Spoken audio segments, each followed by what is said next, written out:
Astaghfirullah. Bismillahirrahmanirrahim. Assalamualaikum warahmatullahi wabarakatuh. Alhamdulillah wassalatu wassalamu ala Rasulillah wa ala alihi wa sahbihi wa mawalah wa la hawla wa la quwata illa billahi wa ba'd. Alhamdulillah, di malam hari ini kita kembali melanjutkan tafsir surah Al-Baqarah, dan kemarin kita masih bercerita tentang kisah Nabi Allah Adam alaihi salatu wassalam dan sujudnya para malaikat kepada Adam alaihi salatu wassalam sampai ayat 35 kalau tidak salah.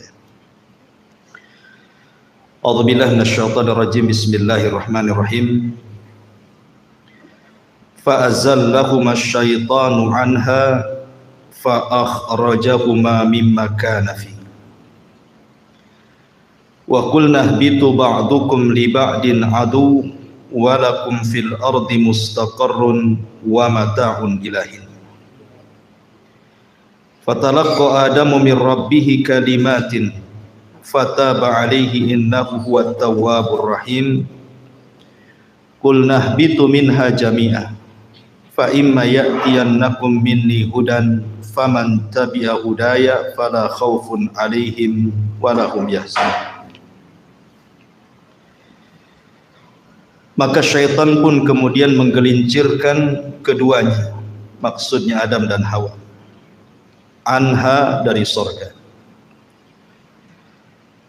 Fa akhrajahuma, maka Allah Subhanahu wa taala mengeluarkan keduanya mimma kana fi, dari apa-apa yang ada di dalam surga tersebut. Wa qulna ihbitu, dan kami katakan turunlah kalian, maksudnya Adam, Hawa dan iblis. Ba'dukum li ba'din adu, sebagian kalian akan menjadi musuh bagi yang lainnya. Walakum fil ardi mustaqarrun wa mata'un ilahin, dan bagi kalian di bumi sebagai tempat tinggal kalian, dan kami berikan kenikmatan sampai batas waktu yang ditentukan. Fatalaqqa Adamu min rabbih kalimatin, maka Adam pun kemudian diajarkan dari Rabbnya beberapa kalimat, maksudnya kalimat tobat. Fataba alaihi, maka Allah pun mengijabah tobatnya. Innahu huwat tawwabur rahim, dia zat yang maha penerima tobat dan maha kasih sayang. Qulna ihbitu minha jami'an, kami katakan turunlah kalian semuanya, maksudnya iblis, Adam dan Hawa. Fa imma ya'tiyannakum minni hudan, kelak kalau datang petunjukku kepada kalian, faman tabi'a hudaya, siapapun yang mengikuti petunjukku, fala khaufun, tidak perlu ada takut, alaihim, atas mereka, wala hum yahzanun, dan tidak perlu mereka bersedih hati. Baik. Ma'asyiral muslimin yang dimuliakan Allah Subhanahu wa taala, ayat ini menjelaskan kepada kita tentang permusuhan antara iblis dengan Adam dan juga Hawa, dan kelak dengan anak turunannya. Maka malam ini kita akan fokuskan bicara tentang alam asyayatin. Kita akan menjelajah tentang kehidupan alam syaitan, maksudnya dari kalangan jin. Bagaimana kehidupan syaitan-syaitan jin itu? Kemudian apa saja cara mereka menggoda anak Adam? Kemudian kenapa Allah Subhanahu wa taala menciptakan iblis dan syaitan? Apa hikmahnya? Kemudian langkah-langkah mereka, kemudian dari mana mereka diciptakan, bagaimana kehidupan mereka, apakah mereka sama dengan manusia, dan begitu seterusnya. Nanti kita akan ulas tentang seputar kehidupan alam jin dan juga syaitan. Ma'asyiral muslimin yang dimuliakan Allah Subhanahu wa taala, pertama kita harus meyakini tentang wujudul jin. Jin itu ada. Kenapa saya membahas soal jin dan syaitan? Karena iblis itu bagian daripada jin. Dan itu pendapat yang kuat berdasarkan firman Allah Subhanahu wa taala, kana minal jinni fa fasaqa an amri rabbi. Iblis itu bagian daripada jin yang melakukan kefasikan kepada Rabbnya. Berarti iblis itu bagian daripada jin. Makanya kita akan ulas kehidupan jin. Tentang keberadaan jin, Syekhul Islam Ibn Taimiyah rahimahullahu taala mengatakan, lam yukhalif ahadun min tawaifil muslimin fi wujudil jin wala fi anna Allah arsala Muhammadan sallallahu alaihi wasallam ilaihi wa hadha li anna wujudal jinni tawatarat bihi akhbarul anbiya tawaturan ma'luman bil ittirari wa ma'lumun bil ittirar annahum ahya'un uqala fa'iluna bil iradah bal ma'murun manhiyun. Syekhul Islam Ibn Taimiyah rahimahullahu taala mengatakan, tidak ada satupun kelompok dari kalangan kaum muslimin yang menyelisihi tentang keberadaan adanya jin. Dan juga tidak ada yang menyelisihi bahwa Allah Subhanahu wa taala mengutus Nabi sallallahu alaihi wasallam juga untuk mereka. Jadi nabinya jin juga adalah nabinya manusia. Kemudian beliau mengatakan, wahada, dan karena inilah sesungguhnya keberadaan jin itu sesuatu yang sifatnya mutawatir, sudah tersebar, yang dihabarkan para nabi sebelumnya, bukan hanya Nabi sallallahu alaihi wasallam. Para nabi sebelumnya juga menghabarkan tentang keberadaan adanya jin.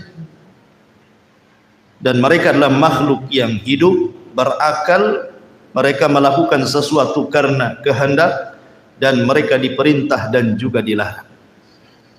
Dari sini menunjukkan bahwa jin itu ada, walaupun tidak bisa kita rasakan keberadaannya. Maksudnya tidak bisa kita lihat, tapi kita bisa rasakan keberadaan mereka. Itu kita bisa rasakan sebagaimana kita bisa merasakan keberadaan para malaikat. Maka jin juga sama, kita bisa merasakan keberadaan mereka. Dari mana kita tahunya? Ketika kita kemudian tergerak untuk melakukan perbuatan jahat, perbuatan maksiat, maka itu tandanya bahwa siapa yang menyuruh perkara-perkara itu was-was daripada syaitan dari kalangan jin.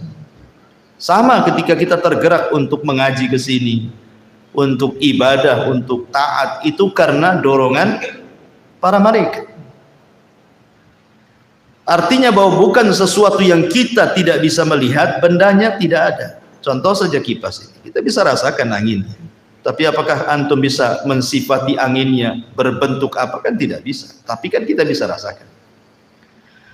Dan Allah Subhanahu wa taala berfirman di dalam Al-Qur'anul Karim, tepat dalam surah Al-A'raf 27, innahu yarakum huwa wa qabiluhu min haitsu la tarawna.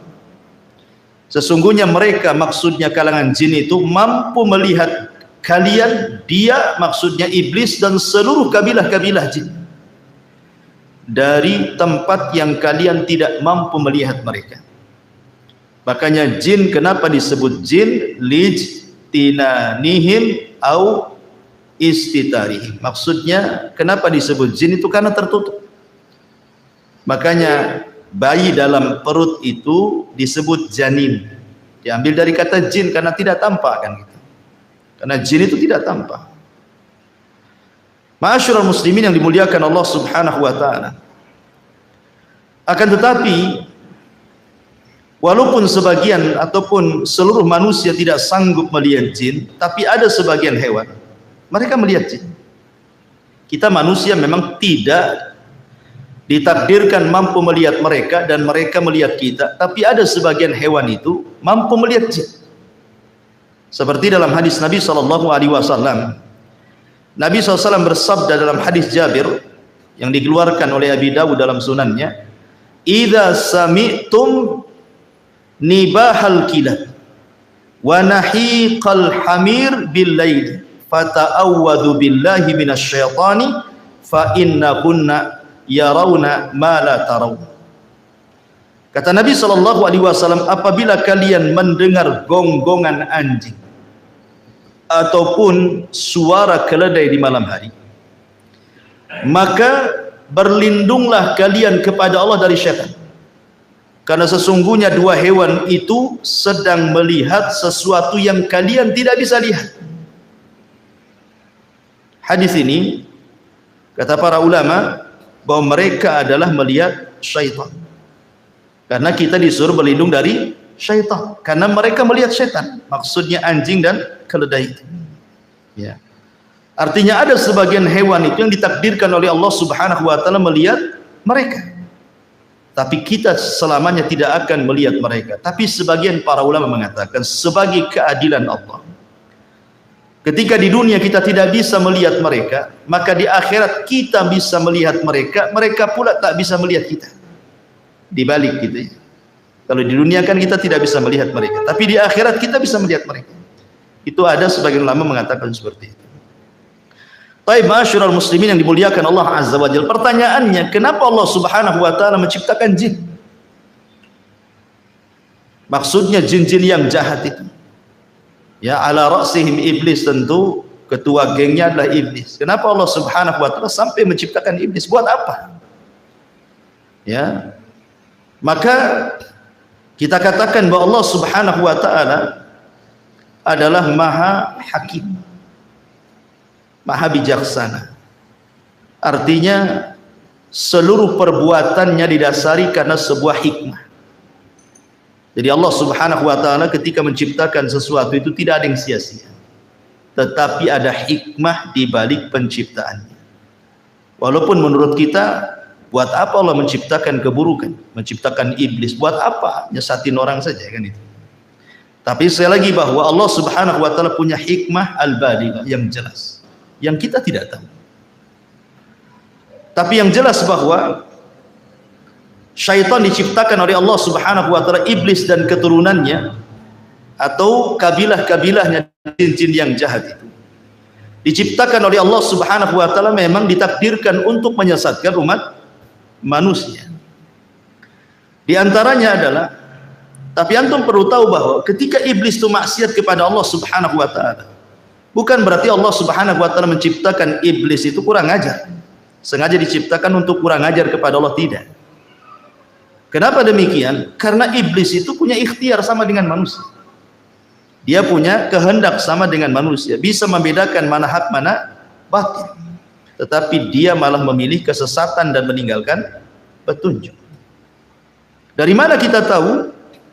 Dari firman Allah Subhanahu wa taala surah Al-Anfal surah 20 ataupun ayat ke-20, Allah mengatakan, wa idz zayyana lahumusy syaitanu a'malahum wa qala la ghaliba lakumul yawma minan nas wa inni jarul lakum falamma tara'atil fi'atani naqasa ala akibaihi wa qala, di sini syahidnya, inni bari'um minkum inni ara ma la tarawna inni akhafullah wallahu syadidul iqab.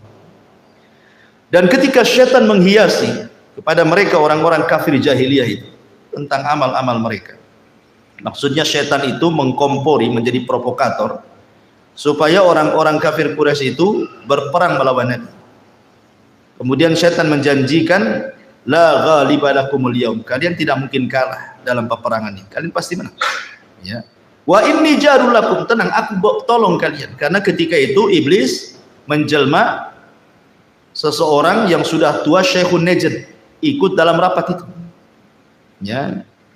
Kemudian dia memberikan janji kepada orang-orang kafir Quraisy akan menolong dengan membawa pasukan kan gitu.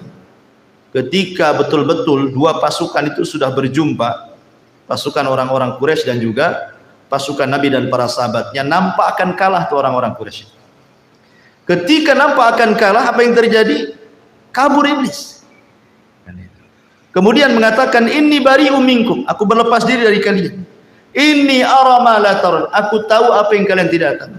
Inni akhafullah, aku takut kepada Allah. Iblis saja takut kepada Allah kan gitu. Kenapa demikian?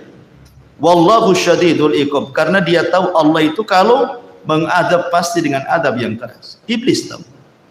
Artinya tersesatnya iblis itu bukan karena Allah menciptakan iblis untuk sesat, tidak. Sesatnya iblis itu karena kehendak dia. Sama dengan manusia kan. Manusia sesat itu karena kehendaknya. Karena Allah Subhanahu wa taala sudah membuat dua jalan kan. Wa hadainahun najdain. Kami jadikan dua jalan, ini jalan ke surga, ini jalan ke neraka. Iblis pula milih jalan ke neraka. Berarti bukan karena kehendak Allah. Bukan Allah sengaja menciptakan iblis untuk sesat gitu ya. Jadi kesesatan iblis itu karena ikhtiar dia. Ya. Ma'asyiral muslimin yang dimuliakan Allah Subhanahu wa taala. Dan di antara hikmahnya yang disebutkan para ulama. Kenapa Allah Subhanahu wa taala menciptakan iblis, jin, syaitan dan yang semacamnya? Pertama, idharu qudratillahi azza wa jalla. Allah ingin menampakkan kuasanya. Allah ingin menampakkan kekuasaannya kepada makhluknya. Di mana Allah Subhanahu wa taala sanggup menciptakan malaikat dari cahaya. Allah sanggup menciptakan Adam dari tanah, dan Allah pun sanggup menciptakan jin, syaitan dari api. Artinya ini kekuasaan Allah. Allah hendak menampakkan kekuasaannya bahwa Allah bisa menciptakan sekehendaknya yang tidak bisa dilakukan siapapun. Kemudian yang kedua, al-fitnatu lil bashar. Di antara hikmahnya adalah memang Allah ciptakan jin dan atas kehendaknya kemudian dia tersesat, Allah sengaja untuk menjadikan fitnah bagi manusia. Karena dengan adanya syaitan dan dia menjadi fitnah bagi manusia, maka disinilah nampak Allah Subhanahu wa taala hendak menguji mereka. Apakah manusia itu jujur? Apakah mereka tidak jujur dalam keimanan? Maka harus diuji kan. Kalau tidak ada mengujinya, tidak ada syaitan, tidak ada iblis, maka tidak ada pembeda antara yang baik dengan yang buruk artinya. Dan buat apa juga Allah menciptakan neraka dan surga kalau begitu? Sehingga memang tujuannya adalah untuk memfitnah manusia. Dan itu bisa kita lihat di dalam surah An-Nisa ayat 116 dan 117. Di mana Allah mengatakan, mengambil ucapan iblis, apa kata iblis? La takhidanna min ibadika nasiban mafruḍa wa la udhillannahum wa la umanniyannahum wa la amurannahum fala yubattikunna adhanal an'am wa la amurannahum fala yughayyiranna khalqallah wa man yattakhidhish syaitana waliyan min dunillah faqad khasira khusranan mubina. Dan syaitan mengatakan, aku pasti mengambil bagian tertentu dari hamba-hambamu ya Rabb, dan pasti aku akan sesatkan mereka, dan akan kubangkitkan angan-angan kosong mereka, dan akan kusuruh mereka memotong telinga-telinga binatang ternak, lalu mereka benar-benar memotongnya, dan aku akan suruh mereka mengubah ciptaan Allah, lalu mereka pun benar-benar mengubahnya. Barang siapa yang menjadikan setan sebagai pelindung selain Allah, maka sungguh dia telah menderita kerugian yang nyata. Dia di antara hikmahnya Allah Subhanahu wa taala menciptakan syaitan, iblis atau jin yang jahat itu untuk membuat fitnah. Ya. Apa saja bentuk fitnahnya nanti akan sebutkan. Kemudian yang ketiga, tahqiqus sifatil ilahiyah, untuk mewujudkan sifat ketuhanan, di mana di antara nama dan sifat Allah Subhanahu wa taala adalah Al-Ghafur. Allah itu zat yang maha pengampun. Karena di antara sifat Allah Subhanahu wa taala adalah Al-Ghafur. Tentu sifat ini bukan hanya sekedar melekat kepada Allah saja, tapi juga harus ada kenyataannya. Ya. Harus ada yang berbuat salah kemudian bertobat. Maka terjadilah sifat Allah atau nama Allah Al-Ghafur, mengampuni. Lah kalau tidak diciptakan syaitan, macam mana manusia akan salah? Ya kan? Manusia tidak akan bersalah kan gitu. Tidak ada syaitan, tidak mengganggunya. Makanya kemudian ini juga salah satu disebutkan para ulama supaya terciptanya, terwujudnya sifat Allah dan namanya yang disebut dengan Al-Ghafur. Kemudian juga yang keempat, ad-dunya daru ikhtibaril insan. Bahwa dunia ini memang tempat ujian bagi manusia.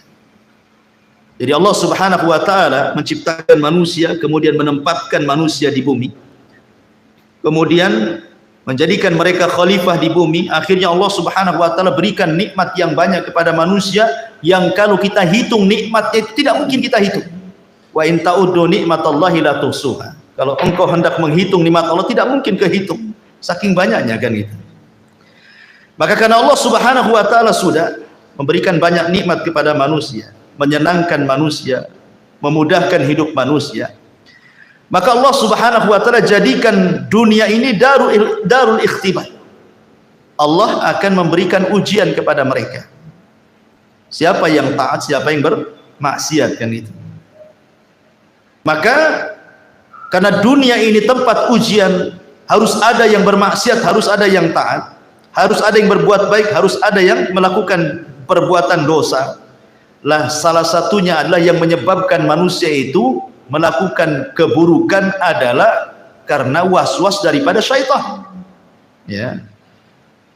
Maka akhirnya kemudian ada yang tergoda syaitan, akhirnya tidak sanggup memegang ujian Allah, bermaksiatlah dia kepada Allah Azza wa Jalla. Ini juga di antara hikmahnya. Kemudian juga di antara hikmahnya adalah untuk supaya menjadi pelajaran kepada para malaikat, menjadi pelajaran kepada orang-orang yang beriman, baik dari kalangan para nabi ataupun para pengikut orang-orang yang beriman, bahwa hati-hati jangan melakukan dosa. Sebagaimana kemudian Allah Subhanahu wa taala murka kepada iblis, mengutuknya, mengeluarkan dari surga, mengusirnya lagi, disebabkan apa? Dosa. Karena tidak mau sujud kepada perintah Allah Subhanahu wa taala kan. Ketika Allah mengatakan usjudu li Adam fasajadu illa iblis, gitu ya. Ketika Allah mengatakan sujudlah kalian kepada Adam, semua malaikat sujud kecuali iblis. Aba wastakbara wa kana minal kafir. Sombong, enggan, termasuk hamba Allah yang kafir. Maka ini juga supaya para malaikat tahu dan tertanam sifat takut dalam diri-diri para malaikat ataupun para nabi ataupun orang-orang yang beriman, jangan seperti mereka. Sebab kalau seandainya seperti mereka, maka Allah pun akan murka sebagaimana Allah murka kepada mereka, kepada para jin yang jahat ya, terutama kepada iblis pembesarnya. Kemudian juga ini juga adalah pelajaran bahwa manusia itu tidak bisa hidup tenang. Harus ada mujahadah, harus ada jihad. Dan itu ya. Harus ada kesungguhan di dalam melawan musuh-musuh Allah Subhanahu wa taala. Maka di antara hikmahnya juga supaya manusia tidak hidup leha-leha, malas-malas, tetapi kemudian didorong untuk sungguh-sungguh dalam hidup, beristihad, kemudian mujahadah sungguh-sungguh melawan musuh-musuh Allah Subhanahu wa taala dari kalangan syaitan. Kemudian juga supaya Allah Subhanahu wa taala bisa membedakan mana yang baik, mana yang buruk. Liyamizallahul khabitha minat tayyib, agar Allah bisa membedakan mana yang jahat, mana yang baik. Itu di antara hikmah-hikmahnya dan banyak disebutkan para ulama. Ma'asyiral muslimin yang dimuliakan Allah Subhanahu wa taala, ingat bahwa syaitan sudah berjanji di hadapan Allah Subhanahu wa taala, bahkan bersumpah. Apa sumpahnya? Syaitan mengatakan fabi izzatika la ughwiyannahum ajmain. Demi kemuliaanmu ya Rabb, ya, la ughwiyannahum ajmain, aku akan sesatkan semua anak turunan Adam tanpa terkecuali. Kemudian di ayat yang lain, bagaimana usaha syaitan ini? La aqudanna lahum siratakal mustaqim. Saya akan sesatkan mereka dari jalanmu yang lurus. Tsumma la'atiyannahum. Sungguh aku akan datangi mereka min baini aidihim, dari depan mereka, wa min khalfihim, dari belakang mereka, wa an aimanim, dari kanan mereka, wa an syamailim, dari kiri mereka, wa la tajidu aktsarahum syakir. Sampai engkau akan dapati kebanyakan mereka tidak akan menjadi hamba yang bersyukur kepada-Mu. Ya. Jadi dari sini menunjukkan bahwa iblis antaranya itu dari jin-jin yang jahat, dari kalangan syaitan itu, mereka akan berusaha dari arah mana saja. Ya, dari arah mana saja, dengan cara apa saja untuk menyesatkan anak Adam, baik dengan jalur yang baik ataupun dengan jalur yang jahat. Ulama menyebutkan bahwa di antara langkah syaitan atau khutuwati syaitan itu ada 7. Ya, di antara langkah-langkah syaitan itu ada 7. Yang pertama, syaitan itu akan membuat manusia kalau tidak kufur musyrik, disuruh menyekutukan Allah Subhanahu wa taala atau melakukan kekufuran. Makanya kemudian dalam surah Yasin 60 Allah mengatakan, alam ahad ilaikum ya bani adam alla ta'budu syaitan innahu lakum aduwwum mubin. Bukankah aku sudah mengikat perjanjian kepada kalian wahai anak Adam, jangan sembah syaitan karena dia musuh kalian yang nyata. Allah sudah mewanti-wanti, jangan sembah syaitan. Karena memang syaitan itu berusaha supaya manusia menyembah dia. Makanya kemudian Nabi Ibrahim alaihi salatu wassalam mengatakan kepada ayahnya, ya abati la ta'budi syaitan. Wahai ayahku, jangan sembah syaitan. Karena tujuan syaitan itu bagaimana manusia menyembah, ya, melakukan kesyirikan dan kekufuran. Tapi kalau tidak berhasil, tauhidnya kuat, ya, maka syaitan akan masuk ke langkah kedua. Bagaimana orang itu dibuat melakukan bid'ah, ya. Bagaimana orang itu menyelisihi Nabi, menyelisihi sunnah-sunnah, menyelisihi petunjuk-petunjuknya. Akhirnya kemudian disesatkan dari jalan Nabi SAW. Maka mereka berusaha untuk mengacau manusia supaya jauh dari petunjuk Nabi. Makanya ketika kita bicara tentang hadis haud, hadis telaga, ada sekelompok orang itu yang tidak boleh minum, dicegat malaikat, diusir. Kemudian dikatakan oleh Nabi SAW, ummati ummati ya Rabb, mereka umatku, biarkan minum. Tapi kemudian dikatakan kepada Nabi SAW, innaka la tadri ma ahdatsu ba'daka innahum ghayyaru wa baddalu. Muhammad, kau tidak tahu apa yang terjadi dengan umatmu sepeninggal. Mereka merubah-rubah syariat, mereka jauh dari petunjuk, mereka tersesat, ya, dan itu adalah langkah syaitan. Kalau tidak bisa antum melakukan itu, karena mungkin antum kuat tamasuk dengan sunnah, memegang sunnah Nabi SAW, turun ke tingkatan ketiga, antum dibuat melakukan dosa besar. Antum dibuat melakukan dosa besar. Allah Subhanahu wa taala mengatakan dalam surah Al-Baqarah ayat 268, asy-syaitan ya'idukumul faqra wa ya'murukum bil fahsya. Syaitan akan membisikkan di telinga kalian, jangan sedekah, jangan zakat, jangan infak, nanti kau fakir, ya. Wa ya'murukum bil fahsya. Kemudian syaitan memerintahkan untuk melakukan kekejian, zina, homoseksual, lesbi, mencuri, minum khamar, macam-macam, ya. Maka kalau tidak bisa nih, maka mungkin orang ini kuat ibadahnya, kuat takutnya kepada Allah Subhanahu wa taala, maka turun ke tingkatan keempat.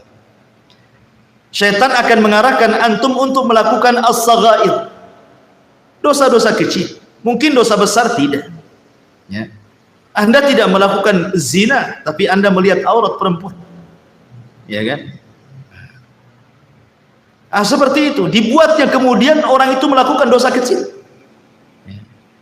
Kemudian kalau tidak bisa juga, karena memang Anda ini kokoh akidahnya, kokoh sunnahnya, kokoh ibadahnya, maka setan akan beralih ke nomor 5, lebih rendah lagi. Apa itu? Disibukkan dengan perkara-perkara mubah. Perkara-perkara mubah. Ya, nonton bola itu mubah. Tidak ada hukum. Tetapi ketika melalaikan sampai nobar antum, sampai jam berapa nobar? Sampai jam 4. Jam 4 ngantuk pula antum. Akhirnya lewatlah subuh. Itu kan. Dimudahkan seperti itu. Perkara-perkara mubah itu disibukkan dengan perkara-perkara mubah untuk apa? Untuk dilalaikan dari zikir, dari ketaatan, dari ibadah. Akhirnya dengan menyibukkan perkara yang mubah, dampaknya adalah lupa kepada ibadah. Ini yang nomor 5. Oh, tidak bisa juga rupanya. Yang nomor 5 ini tak bisa juga nih. Turun lagi itu ke yang ke-6. Apa yang ke-6? Antum disibukkan dengan perkara-perkara yang tidak afdol dan meninggalkan yang afdol. Disibukkan dengan perkara sunnah, tapi melalaikan yang wajib. Antum sibuk sholat malam, bagus sholat malam, bagus sholat malam. Ya. Tapi subuhnya antum nguap-nguap, wah. Sholat malamnya khusyuk antum. Masya Allah, Al-Baqarah antum baca. Ya. Khusyuk sholat malamnya, subuhnya pula kelihap-kelihap nggak jelas. Itu namanya mengambil sesuatu yang mafdul, meninggalkan yang afdol namanya. Yang tidak afdol, yang sunnah antum kerjakan dengan khusyuk, dengan luar biasa, yang jelas-jelas wajib pula akhirnya antum lalaikan. Ya. Oh, ini tak bisa juga nih. Yang terakhir nih setan. Kalau sudah tidak bisa ini semuanya, maka setan tidak bekerja sendiri. Setan akan bekerja sama dengan manusia. Ini kan kerjaan setan sendiri. Dia sudah nggak sanggup nih sendirian nih. Nah, ini harus dilawan rame-rame nih. Kerjasamalah setan dengan manusia. Ya, kerjasama dengan dukun-dukun, dengan paranormal, dengan orang-orang jahat, orang-orang zalim gitu ya. Supaya menyakiti orang dengan lisannya, memukul orang, menyihir orang, dan begitu seterusnya. Ya, itu sudah puncaknya. Ya. Inilah yang disebut dengan khutuwati syaitan, langkah-langkah syaitan. Makanya Allah mengatakan wala tattabi'u khutuwati syaitan. Janganlah kalian mengikuti langkah-langkah syaitan yang 7 ini. Kenapa? Innahu lakum aduwwum mubin. Karena dia adalah musuhmu yang nyata. Karena syaitan ini cerdas, ikhwan. Terkadang dia masuk ke makanan. Ya kan? Masuk ke makanan dia supaya manusia perkara-perkara ibadah susah dimasukkan. Masuk soal makanan. Kita tahu bahwa makanan itulah yang menumbuhkan daging manusia. Yang mempengaruhi manusia itu makanan dan minuman. Maka setan berusaha bagaimana kemudian orang ini memasukkan makanan yang haram, minuman yang haram, entah zatnya haram atau cara mengambilnya dengan cara haram, supaya kalau nanti dia berdoa tidak mustajab lagi doanya. Sebagaimana hadis Nabi SAW ketika menyebutkan dzakara ar-rajul yutilus safar asy'atha aghbar yamuddu yadayhi faqala ya rabbi, kata Rasulullah, mat'amu haramun wa mashrabu haramun wa malbasu haramun wa ghadiya bil haram, kaifa yustajabul, kata Rasul. Ada orang yang berdoa tinggi-tinggi, memelas, ya Rabb, ya Rabb. Dia sudah miskin, dia musafir, dia mengangkat kedua tangannya. Itu 4 perkara yang jelas-jelas mustajab doa. Mustajab doa itu 1, musafir. Musafir itu mustajab doanya. Ya, makanya kalau ada musafir datang ke rumah antum, tamu dari jauh gitu ya, minta doanya, mustajab tuh doanya. Ya. Kemudian yang kedua, fakir, miskin. Orang miskin itu mustajab doanya, karena kalau berdoa ikhlas orang miskin itu. Kemudian mengangkat kedua tangan. Rasul mengatakan innallaha hayyun karim yastahyi idza rafa'a yadayhi yastahyi li 'abdin idza rafa'a yadayhi an yaruddahu masifra. Allah itu zat yang maha malu tapi maha pemurah. Allah malu kalau ada hamba yang mengangkat tangan seperti ini berdoa, maksudnya doa masalah bukan doa ibadah. Kemudian Allah biarkan kosong tuh tangan. Allah malu. Ya. Kemudian yang keempat, memelas. Ya. Karena di antara asbab mustajab doa kata Rasul itu memelas, terus mengeluh, itu salah satu mustajab doa. Artinya orang ini punya 4 syarat harusnya diijabahkan doanya, tapi tidak diijabah juga. Kenapa? Ya kata Rasul, bagaimana akan diijabah? Makanannya, minumannya, ya kan, dari yang haram. pakaiannya dari yang haram, dibesarkan dari benda yang haram. Fa kaifa yustajabul, bagaimana akan dikabulkan? Lah setan masuk dari jalur ini. Ya. Dia berusaha untuk mengacau makanan orang. Ya. Karena tahu bahwa perut ini adalah bagian daripada syahwat. Ya. Perut ini bagian daripada syahwat. Syahwat itu dari leher ke atas dan dari leher ke bawah. Itu syahwat. Ya. Dari leher ke atas, mata, telinga, otak, ini bisa melakukan syahwat. Memandang yang diharamkan, mendengar yang diharamkan, mengucapkan sesuatu yang diharamkan, berpikir yang jorok yang diharamkan. Dari leher ke bawah ada perut dan kemaluan. Lah itu setan berusaha untuk menghiasi itu semua tuh. Seperti itu langkah-langkah setan. Ikhwatu fiddin, muliakan Allah Azza wa Jal. Kemudian setan masuk dari dua jalan. Pertama dari syubhat, yang kedua dari syahwat. Ya. Syubhat merusak agamanya, syahwat merusak akhlaknya. Kalau sudah masuk dua jalur itu, rusak semuanya manusia itu. Agamanya rusak, akhlaknya rusak. Apa yang dikehendaki manusia itu? Ya. Ma'asyiral muslimin yang dimuliakan Allah Subhanahu wa taala. Tetapi ikhwan, ingat, kemampuan setan untuk menguasai manusia itu. Setan itu hanya menguasai manusia dari 4 jalan saja. Ingat, setan itu hanya bisa menguasai manusia dari 4 jalan. Tidak lebih. Ya.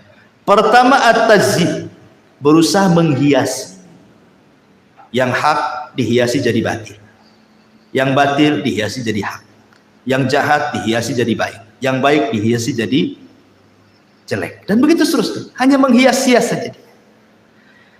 Yang kedua, at-taswil. Dibuat manusia itu diangan-angankan. Dibuat angan-angan. Ya. Tulul amal. Dibuat angan-angan setinggi langit.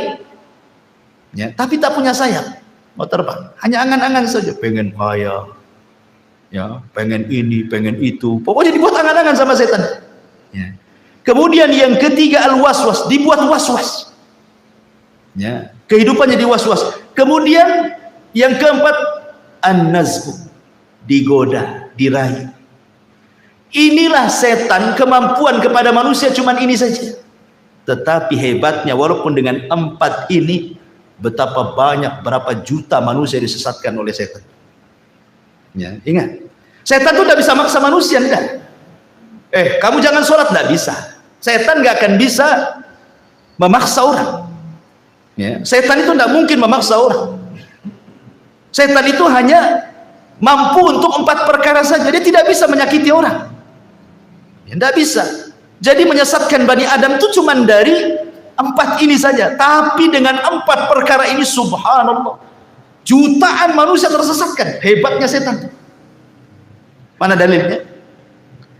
Pertama, surah Al-A'raf ayat 200. Allah mengatakan, wa imma yanzaghannaka minasyaitani nazghun fasta'id billah innahu sami'un alim. Dan jika setan dan menggodamu, ini pertama menggoda nih. Ya, gimana lah orang menggoda? Kan antum tahu menggoda istri antum kan antum tahu. Ya, istri goda antum pengen uang kan tahulah, paham. Itulah arti menggoda. Ya. Lah setan tuh goda kita juga gitu. Maksiat, jangan tidur, maksiat sana. Kan digoda-goda kan? Ya. Enak loh maksiat itu. Ya. Ma'asyiral muslimin yang dimuliakan Allah Azza wa Jalla. Kemudian Allah mengatakan, jika setan datang menggodamu, maka berlindunglah kepada Allah, sungguh Dia Maha mendengar lagi Maha mengetahui. Ini yang pertama. Yang kedua, Allah mengatakan dalam surah Al-Anfal ayat 48. Ya. Allah mengatakan, wa idz zayyana lahumus syaitan. Ingatlah ketika setan menjadikan terasa indah bagi mereka perbuatan dosa. Jadi tugas setan mengindah-indahkan saja. Ya kan? Mengindah-indahkan bagaimana perkara dosa itu jadi baik gitu. Perkara jahat itu seolah-olah taat, perkara buruk itu seolah-olah indah gitu. Ya. Ini yang kedua. Yang ketiga disebutkan dalam surah An-Nas ayat 5. Antum hafal semua, alladzi waswisu fi sudurin nas. Dialah yang memberikan was-was, dorongan-dorongan, bisikan-bisikan, ya. Kemudian yang terakhir dalam surah Muhammad ayat 25. Allah mengatakan, innal ladzina irtaddu ala adbarihim min ba'di ma tabayyana lahumul huda min ba'di ma tabayyana lahumul huda asyaitanu sawwala lahum wa amla lahum. Apa katanya? Sesungguhnya sesungguhnya orang-orang yang berbalik kepada kekafiran setelah petunjuk itu jelas bagi mereka, setanlah yang telah merayu mereka dan memanjangkan angan-angan mereka. Ya, jadi setan itu, saya ulangi, dari 4 cara tuh menyesatkan orang itu. Pertama menghiasi, yang kedua membuat angan-angan, yang ketiga membuat was-was, yang ketiga menggoda-goda. Tapi dengan 4 cara ini, betapa banyak kemudian kemaksiatan yang terjadi. Pembunuhan, perzinahan, minum khamr, ya kan, kejahatan, penghinaan, cacian, makian, merendahkan, ghibah, namimah, macam-macam dosa keluar tuh. Ya kan? Lihat ketika Qabil membunuh Habil. Siapa yang ngasih waswas Qabil? Syaitan. Bil, tengoklah tuh cewek yang akan kau nikahi, tengok pula kembaranmu cantik mana, kan begitu. Tengoknya kembarannya lebih cantik, tengok kembaran Habil kok tak cantik, tak mau saya. Kan gitu ya. Dia digoda, coba bayangkan. Akhirnya berakhir apa? Dibunuh pula si Habil. Hanya gara-gara godaan bisa bunuh orang. Ya. Hanya gara-gara godaan bisa bunuh orang. Ingat kisah Abid Bani Israel yang dititipi seorang wanita. Ya, awalnya baik-baik saja, tapi naruh makanan di depan pintu, setan datang. Kok ini ulama Bani Israel, tak sopan kau naruh makanan depan pintu. Ketuklah pintunya, ucapkan salam, nanti mati kau tak tahu, katanya. Akhirnya ngetuk pintu. Selama itu dia tidak pernah mendengar suara perempuan juga. Ketika assalamualaikum, dia waalaikumsalam, setan masuk. Oh, indah juga itu suaranya. Baru suaranya tuh. Kadang-kadang suara itu menipu. Dulu belum ada televisi, masih pakai radio. Antum dengar suara perempuan siaran di radio itu, kayaknya indah, suara cantik, padahal orang hitam. Ya, jelek kan. Kadang-kadang orang kan terpengaruh dengan suara kan. Iya kan? Mulailah dia. Setan datang lagi, tak sopan lah, hanya naruh ngetuk pintu. Tanyalah kebutuhannya, mungkin dia butuh apa-apa. Boleh tanya. Ya. Akhirnya ditanya, bagaimana kondisimu, baik, apa butuhmu, ini. Lama-lama kata setan, tak bagus juga. Dia sudah lama ditinggalkan saudaranya, dia pun perlu ngobrol, boring, stres katanya. Akhirnya ngobrol, zina, hamil. Setelah hamil apa? Setan ngomong, nanti kalau saudaranya datang dari jihad, tahu kau yang menghamilinya, kau akan dibunuh. Kalau kau ingin selamat, bunuh bayinya, hilangkan barang buktinya. Mulai membunuh. Ya, sudah dibunuh bayinya, datang pula setan. Apa wanita itu tidak akan cerita sama saudaranya? Pasti cerita juga tuh. Sebaiknya kau bunuh juga daripada kau dibunuh. Dibunuh semuanya, habis sebenarnya. Sampai di sini tidak juga. Akhirnya saudaranya datang dari jihad, nanya adiknya. Kata setan, berdusta saja. Ya. Bilang saja pergi, entah kemana. Dibilangnya tidak ada pergi. Ya percaya saja yang ngomong ustadz, ya, yang ngomong ahli ibadah. Ibadahnya orang yang paling khusyuk di Bani Israel. Ya percaya saja lah. Rupanya saudaranya pulang, setan masuk ke saudaranya dalam mimpi. Dikasih tahu bahwa yang membunuh adalah si pendeta itu. Oh, marah saudaranya. Berangkat dia. Sebelum datang setan pula datang ke pendetanya. Itu saudaranya sudah datang bawa pedang tuh, membunuh kamu. Kau ingin selamat? Gampang, sujud sama aku, katanya. Sujud dia. Datang saudara, ditebas kepalanya. Lagi sujud sama setan, mati dia. Subhanallah. Tuh, bayangkan kan, khutuwatus syaitan. Ya, macam-macam dosa dilakukan dia sampai ke tingkat kufur menyembah setan. Begitulah setan menggoda anak Adam, ma'asyiral muslimin yang dimuliakan Allah Azza wa Jalla. Dari sini kita harus mengenal, setelah kita tahu langkah-langkahnya, maka kita harus tahu juga waktu-waktu setan. Kemudian tempat-tempat setan. Harus mengenal bagaimana setan bermuamalah dengan manusia. Kita harus kenal supaya kita bisa menjauhinya. Adapun waktu-waktu setan, pernah saya jelaskan bahwa Waktu setan itu ada 3. Pertama, mendekati waktu maghrib. Nabi SAW bersabda dalam sebuah hadis bahwa apabila datang menjelang maghrib, istajnahal lailu au kana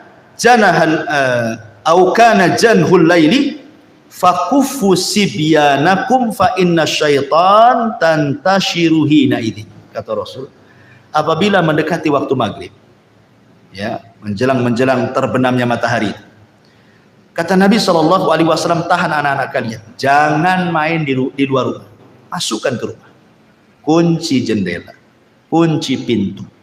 Itu setan lagi menyebar di mana-mana.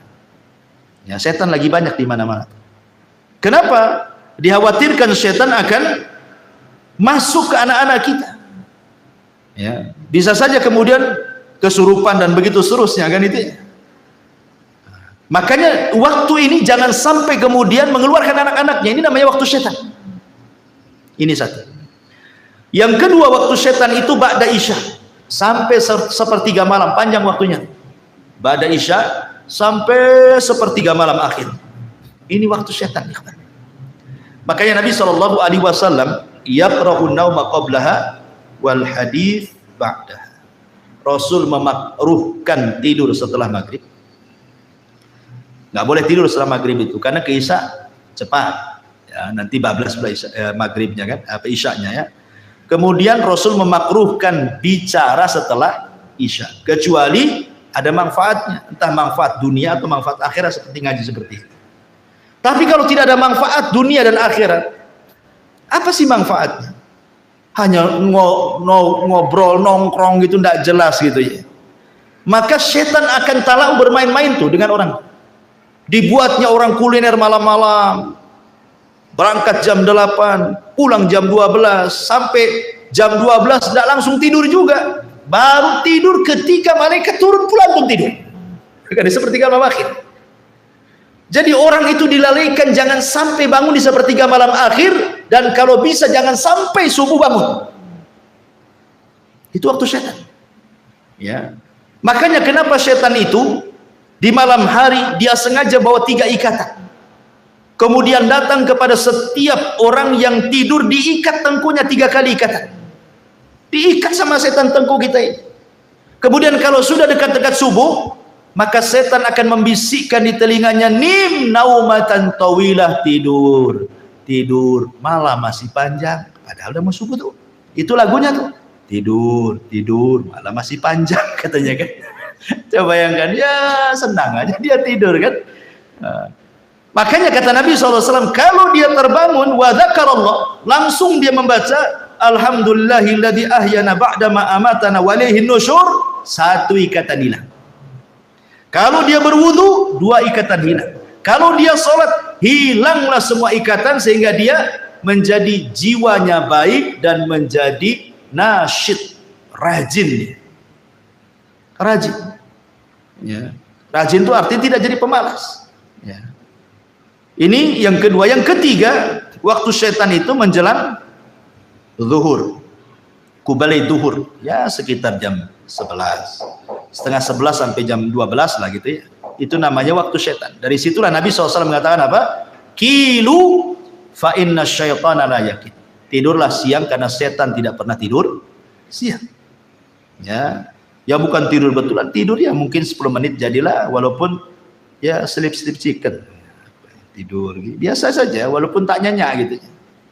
Bahkan menurut penelitian Profesor Amerika itu, orang yang membiasakan tidur siang menjelang zuhur itu ya antara jam 11 gitu ya, tidur 10 menit jadilah, walaupun tidak tidur beneran rebahan-rebahan itu, maka akan dijauhkan dari stroke dan akan diperbaiki jantungnya, kata mereka ya. Walaupun nggak diteliti orang, kita yakin bahwa setiap perintah itu ada hikmah. Sami'na wa ata'na, selesai. Ya, artinya sekali-kali gitu. Kita melakukan sunnah ini. Ini disebut dengan waktu-waktu setan. Ya. Ada juga waktu-waktu yang kita disuruh untuk isti'adzah. Ya, kapan itu? Pertama waktu marah. Ini setan masuk ke badan kita. Orang marah itu setannya masuk. Waktul ghadab.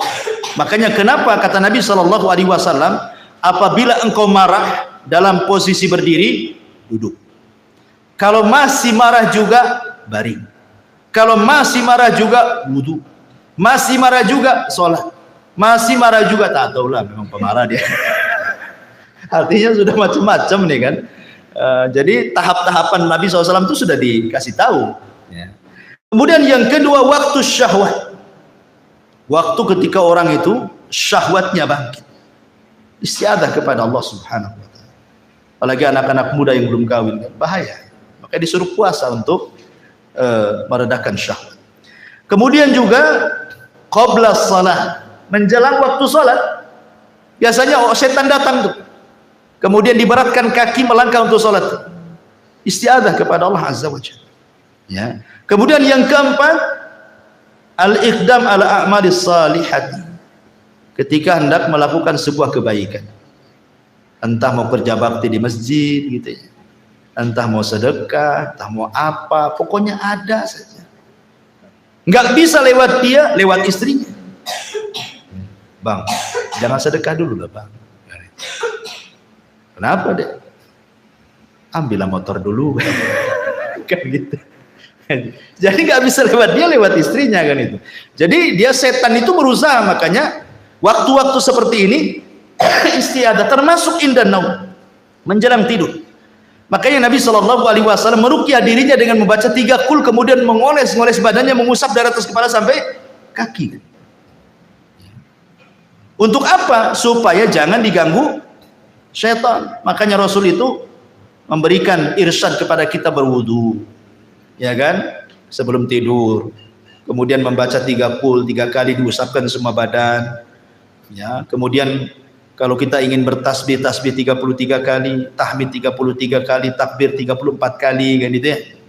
Baca ayat kursi. Nah, maka orang yang sebelum tidur seperti ini, ikhwan, saat tidur itu malaikat akan ada di samping kiri kanan kita.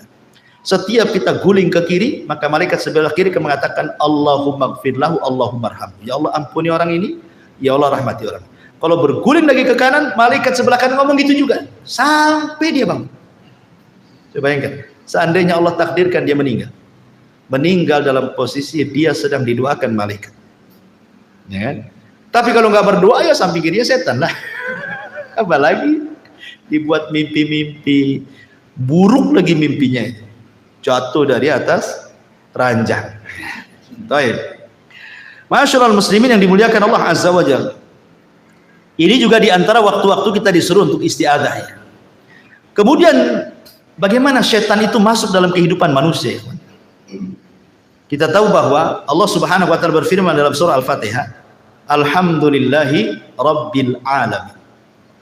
Segala puja dan puji hanya milik Allah, Rabb semesta alam. Allah menciptakan alam itu, ada alam malaikat, ada alam jin, ada alam manusia, ada alam binatang, ada alam tumbuh-tumbuhan, ada alam yang tidak diketahui manusia. Yang tampak itu sedikit, yang tidak tampak itu banyak. Ya. Wa yakhluqu ma la ta'lamun. Allah menciptakan yang kalian tidak tahu. Ada alam-alam yang kita tidak tahu. Ya. Intinya bahwa di antara dua makhluk yang berakal yang Allah ciptakan yang ada hubung kait dengan manusia, pertama malaikat.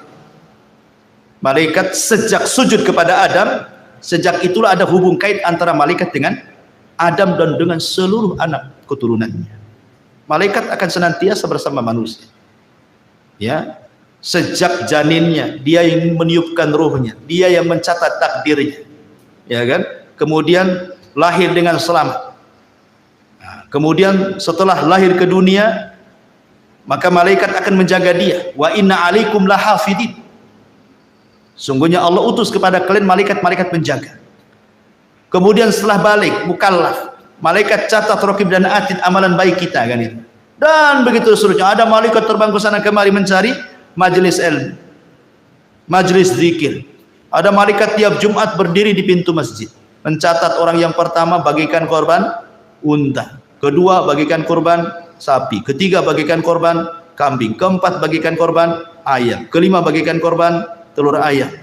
Habis telur ayam. Tak ada. Tak mungkin tai ayam. Kan itu. Artinya bahwa sudah, malaikat ada yang berdiri di pintu masjid setiap Jumat. Jadi malaikat itu memang ada hubung kait dengan kita semuanya. Sampai ketika mati malaikat juga yang mencabut ruh kita. Ketika kita di alam kubur malaikat juga yang tanya kita, Raqib dan Atid. Dan begitu sampai masuk ke dalam sorga, yang bukakan pintu sorga juga malaikat Ridwan. Dan begitu seterusnya. Malaikat nggak akan lepas dari manusia. Sejak hidup sampai mati, sampai masuk sorga atau masuk neraka. Jin juga sama. Jin akan masuk dalam kehidupan manusia. Ya, apa saja tadakhulnya setan kepada kehidupan Bani Adam itu. Ma'asyiral muslimin yang dimuliakan Allah Azza wa Jalla, yang pertama tentu yang paling bahaya adalah setan masuk dalam kehidupan manusia. Tadi saya sudah katakan, setan akan berusaha untuk membuat kufur kita, membuat kufur anak Adam supaya menjadi pengikut dia, kan itu ya, masuk neraka sama-sama. Kemudian yang kedua, setan juga akan bersyirikat kepada manusia pada harta manusia dan anak-anak manusia. Ya, masuk ke harta manusia itu maksudnya entah mencuri dapat harta, kan itu, entah suruh korupsi dapat harta, entah ngambil hak orang lain dapat harta, dan begitu seterusnya. Atau masuk ke anak-anak kita tidak tanggung jawab mendidiknya, akhirnya dia jadi jahat dia. Ya, itu semua adalah godaan setan tadi yang 4 tadi, menghiasi, menggoda, membuat angan-angan, membuat was-was. Nah, kemudian juga yang ketiga, setan masuk juga pada seluruh kehidupan manusia.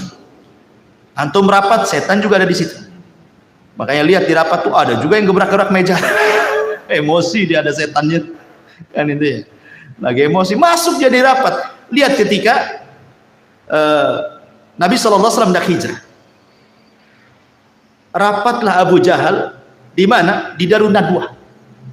Untuk apa? Mensiasati menangkap Nabi, berujung dengan membunuh Nabi. Itu siasatnya. Sehingga Allah mengatakan, wa idh yamkuru bikal ladzina kafaru liyuthbituka aw yaqtuluka aw yukhrijuk. Ketika setan membuat makar kepada manusia untuk memenjarakan Nabi, untuk membunuh Nabi, untuk mengusir Nabi. Jadi orang itu rapat. Abu Jahal dan ketua-tua kabilah rapat di Darun Nadwah. Datang setan menjelma manusia, ikut rapat pula di situ. Coba bayangkan, kalau rapat setan pula pesertanya, kira-kira gimana rapatnya? Kacau ya. Jadi manusia itu masuk ke rapat-rapat manusia itu. Ya. Jadi semua perkara-perkara manusia akan masuk di situ. Dan itu disebutkan dalam sebuah hadis Nabi SAW, inna syaitana yahduru ahadakum inda kulli syai'in min sya'ni.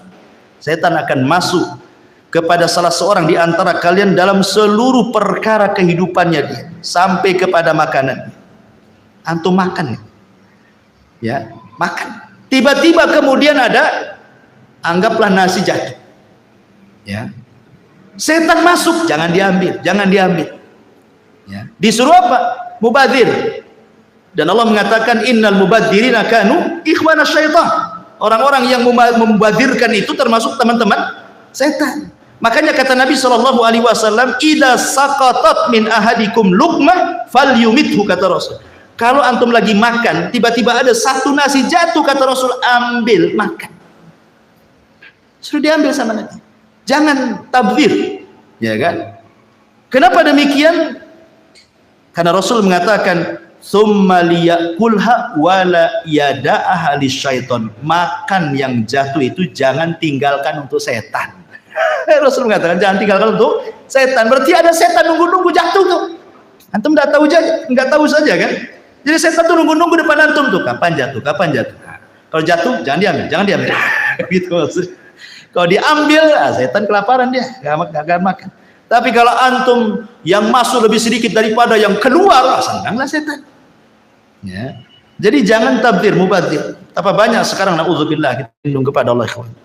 Terkadang kita sendiri mengalami di rumah-rumah kita. Kadang istri kita masak ini baru lebih. Terkadang yang dibuang ke tong sampah hampir tiap hari. Ya kan? Ya, ngaku saja. Ya, karena saya juga terkadang seperti itu. Kadang-kadang saya nasihati istri saya.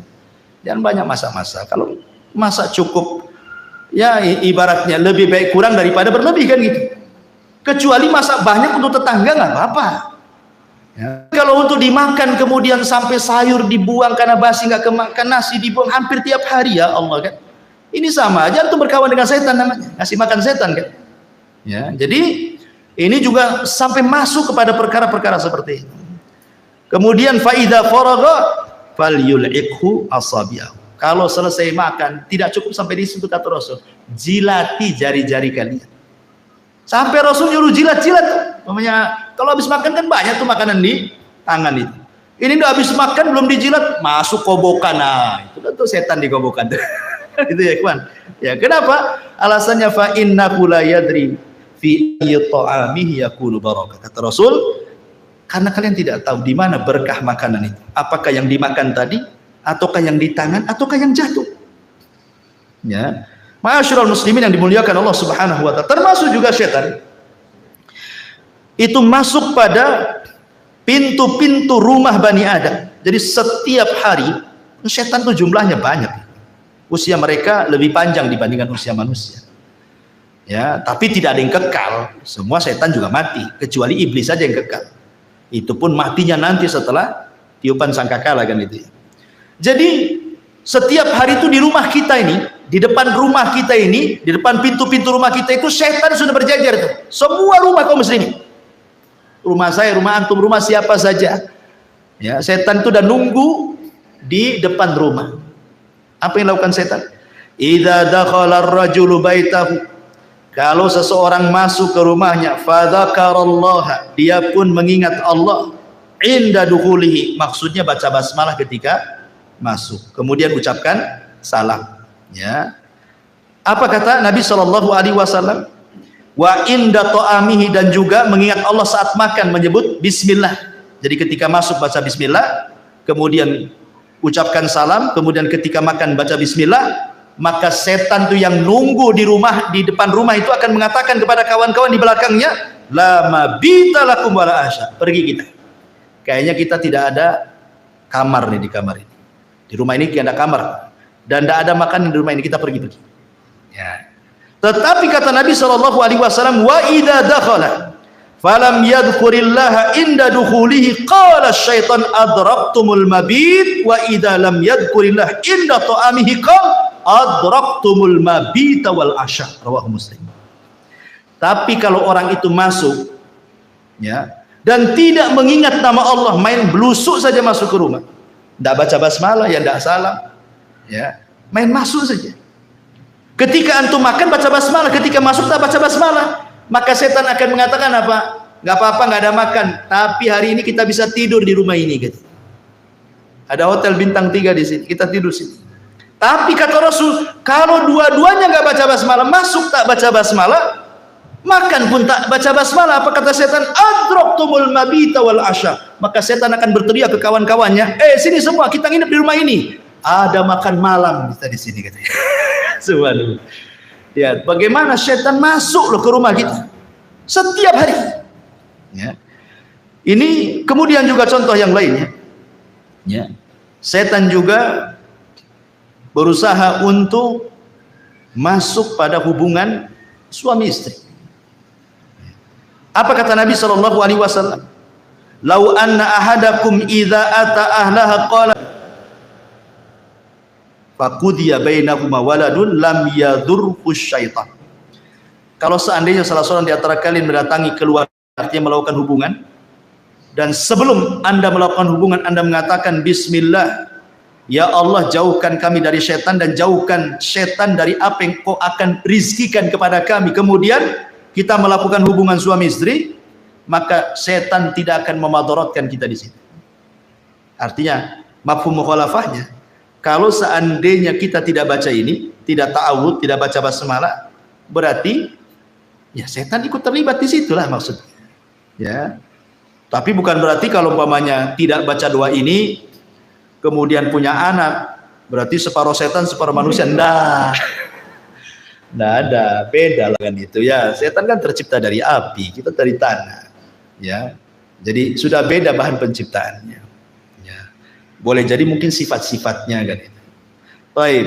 Kemudian setan juga berusaha untuk yufsid 'alan nas.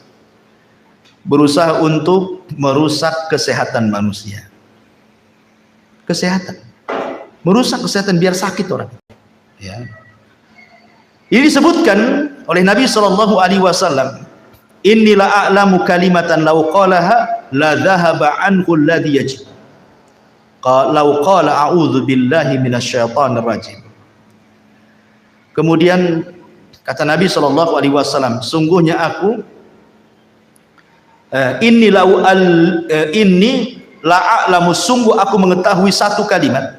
Lau qalaha, kalau seseorang mengatakannya, la dhahaba anhu alladhi yajid, maka akan menghilangkan apapun yang ada dalam hatinya dari kemarahan, kedengkian dan begitu seterusnya. Lau qala a'udzu billahi minasyaitonir rajim, ketika dia mengucapkan a'udzu billahi minasyaitonir rajim. Karena kita tahu bahwa marah itu adalah salah satu yang menyebabkan penyakit kan itu. Ya, kalau orang sering marah itu tinggi darahnya. Ya, bisa stroke orang itu.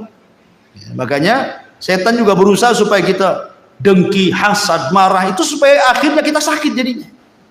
Dimasukkan hasad kepada hati kita, hari-hari hasad sama orang. Apa nggak sakit badan kita? Mikirin orang terus kan? Ya. Jadi memang merusak kesehatan kita setan itu, berusaha seperti itu. Bahkan lebih daripada itu, setan itu membuat sedih manusia. Makanya doa yang sudah saya ajarkan dulu, ketika Nabi Shallallahu Alaihi Wasallam mengajarkan doa kepada Abu Umamah ketika berada di masjid karena sebuah hutang yang melilitnya kan. Kata Rasul, Abu Umamah ngapain kok pagi-pagi? Bukan waktu sholat, kok duduk di sini sendirian lagi? Ada apa dengan kamu? Katanya. Kata Abu Umamah, humumun lazimatni wa duyun. Karena bingung aku Rasul, banyak hutang aku Rasul.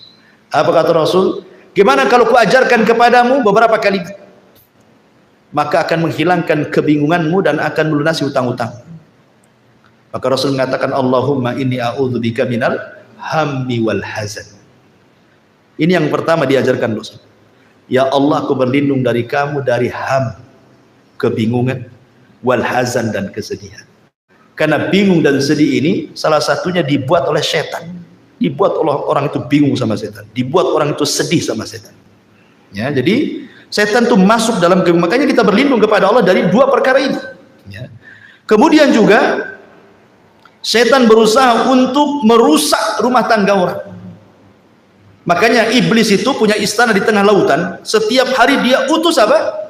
Saroyah, kata Nabi. Pasukan-pasukan khususnya diutus untuk menggoda manusia. Yang satu menggoda jangan sholat, yang satu menggoda jangan sedekah, yang satu menggoda jangan zakat, yang satu menggoda jangan puasa, yang satu menggoda supaya marah-marah dan begitu seterusnya. Setelah satu hari mereka berusaha menggoda manusia, laporlah kepada setan Tuhan mereka. Ya iblis, ya Tuhan iblis, saya sudah menggoda dia. Dia tidak sholat. Iblis biasa-biasa saja. Ya. Kenapa kok saya sudah menggoda dia sampai dia tidak sholat, kok Anda tidak bahagia? Ya ngapain kok goda? Dari dulu pun tak sholat dia katanya. Nggak, biarkan saja kan gitu. Nah, artinya bahwa iblis nggak takjub dengan perkara-perkara itu. Ketika ada satu orang berhasil, ya Tuhan iblis, aku farraqtu baina zaujain. Aku berhasil memecahkan, membuat perang antar suami istri sampai bercerai keduanya. Langsung berdiri iblis tuh. Berdiri begini. Begini nih, diambil pialanya, diletakkan di kepalanya, anta, oh, kamu sebaik-baik orang terdekatku, kamu sebaik-baik orang terdekatku. Dipeluknya dia. Menunjukkan apa ikhwan?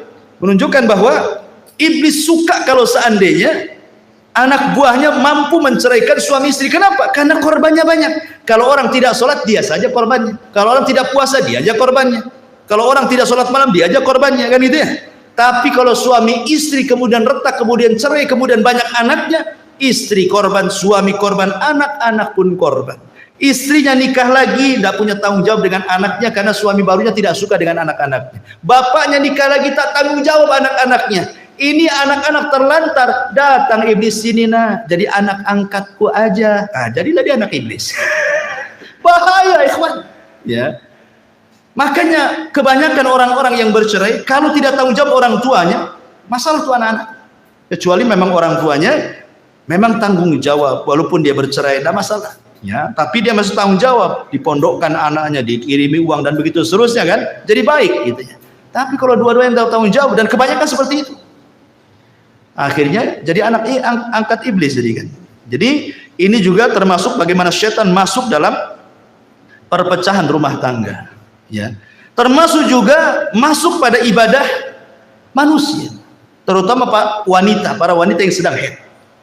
Memang wanita yang sedang haid itu kan mereka tidak puasa, tidak sholat, sehingga mereka dibuat lalai sama setan, tidak mau zikir. Padahal kan walaupun tidak sholat, tidak puasa, wanita itu kan bisa dia zikir, bisa baca Quran dari hafalannya, kan itu ya, bisa berdoa dari hafalannya, tapi dilalaikan semuanya. Ya ma'asyiral muslimin, yang termasuk juga setan masuk kepada aurat manusia, dibuatnya telanjang manusia itu, ditampakkan auratnya, dan ini yang paling berhasil setan ya. Tidak ada tempat di dunia ini kecuali antum memandang aurat. Di mana coba tempat yang tidak antum memandang aurat? Tidak ada. Antum baru keluar dari sini aja nih ke situ, dan apa aurat orang? Masuk pasar lebih parah lagi, masuk mall naudzubillah lagi kan itu. Tidak ada, itu setan berhasil di situ. Ya, enggak laki-lakinya, enggak perempuannya, sama saja. Kemudian juga selain daripada itu, setan juga bahkan mengganggu anak kecil yang baru lahir dengan cara apa? Menusuk lambung sebelah kirinya, tusuk tuh sampai nangis. Makanya setiap bayi lahir pasti nangis. Kenapa? Ditusuk setan tuh sebenarnya, tapi tidak memudaratkan tusukannya, hanya memberitahu aku musuhmu loh, itu aja. Jadi udah dikasih tahu tuh sama setan itu, sejak kecil-kecil aja lahir udah dikasih tahu dia musuhnya, makanya ditusuk sama dia. Makanya Nabi SAW mengatakan dalam riwayat Bukhari Muslim, ma min maulud yuladu illa wasyaitan yamussuhu hina yulad. Tidak ada satupun bayi yang dilahirkan kecuali setan pasti akan menusuknya dia, kecuali Maryam dan anaknya Isa ibnu Maryam ya, tidak bisa ditusuk setan dua orang, Maryam dan putranya ya. Kemudian juga di antara usaha setan untuk menggoda Bani Adam itu masuk kepada apa? Perkara-perkara bagaimana orang itu dilalaikan dari ibadah, zikir, baca Quran, dibuatnya futur orang dibuat futur ya. Kemudian dihiasi dengan dunia karena sibuk kerjalah, sibuk ini, sibuk itu, dan yang lain, akhirnya lupa ibadah, lupa sholat, lupa ngaji, lupa segalanya. Intinya bahwa setan itu sekali lagi sebagaimana firman Allah yang sudah saya sebutkan di atas tadi, dia akan datang dari belakang, dari depan, dari samping kiri, dari samping kanan, atas, bawah, sehingga orang tidak bisa bergerak. Dan setan itu, jin-jin itu kan diberikan usia panjang, sehingga mereka biasa menghadapi orang-orang sebelumnya yang cerdas-cerdas. Ya tentu kan sebagaimana levelnya. Ya setan yang dikirim ke ustaz kan beda dengan setan ke antum gitu kan. Setan yang dikirim ke ulama, ke syekh, ya mungkin lebih hebat lagi kan gitu ya. Jadi dengan level-levelnya. Karena kehidupan setan pun sama dengan kehidupan manusia. Baik, ma'asyiral muslimin yang dimuliakan Allah Subhanahu wa taala. Sedikit kita menjelaskan tentang gambaran jin dan syaitan ini. Kita tahu bahwa jin dan syaitan tercipta dari api, ujung nyala api. Allah mengatakan dalam surah Al-Hijr 27, wal janna khalaqnahu min qablu min naris sam. Dan kami telah ciptakan jin sebelum Adam dari api yang sangat panas. Dan juga Allah mengatakan dalam surah Ar-Rahman 15, wa khalaqal jan mim marijim min nar.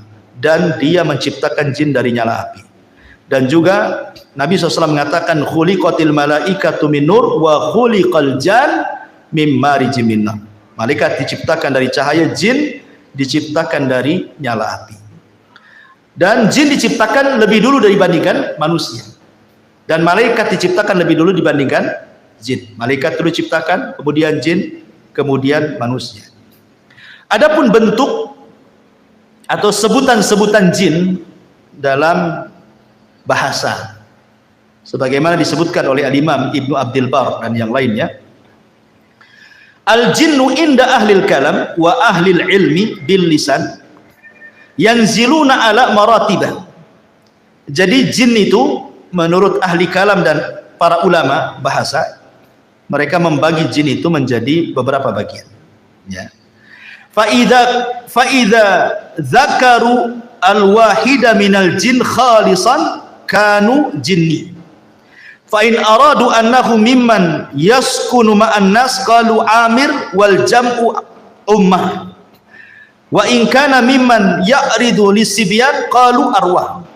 Fa in khabutha wa ta'arrama fa huwa syaitan. Fa in zada ala dzalik fa huwa marid.